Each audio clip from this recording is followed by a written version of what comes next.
the woman at the well that Jesus meets. And he's like, okay, go home, bring your husband. And she was like, I don't have a husband. He was like, yeah, because you've had 5 husbands. And immediately when you hear that, it sounds like damaged goods. There's this sense of I'm not good enough because of what I've been through.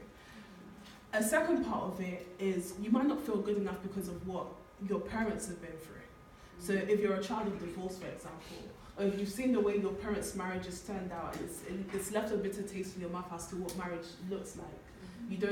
You've seen what they've been through and their mistakes, and you don't want to make the same mistakes, so it's just easier to just not involve yourself in relationships or involve yourself in short-term relationships so that they can start quickly, finish quickly, and you don't have to get hurt. Lastly, maybe you went through a time where your purity was taken away from you. You didn't consent to it. You didn't ask for anything. It wasn't even your fault. And someone, even though you said no, or even though maybe you couldn't verbalize it, someone took your purity away from you. All of those things do not disqualify you from the will of God, from the purpose of God, from the purpose of God, from who God has called you to be. It doesn't disqualify you from the love of God.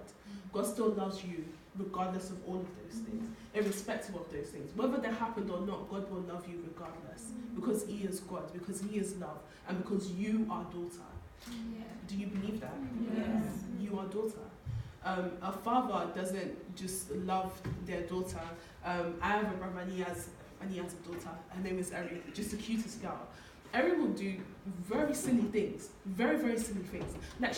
She's very clumsy, so she'll just fall all the time, right?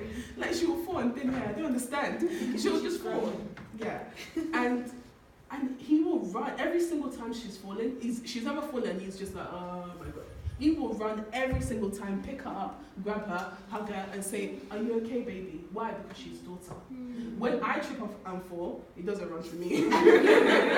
Because I'm sister, I'm not daughter. I don't have the same thing. So therefore, in the same way, because you are daughter, you are not damaged goods. And don't ever allow somebody to say to you that you're damaged goods, you're a mistake, God doesn't love you. All of those things are lies. And what do we do with lies? We terminate them with the truth. So what is the truth? You are loved. You are not damaged goods. God is for you, He is not against you. God loves you above all else. God wants you to win more than you want yourself to win. A lot of what we've said today. And there's some truths on the board that when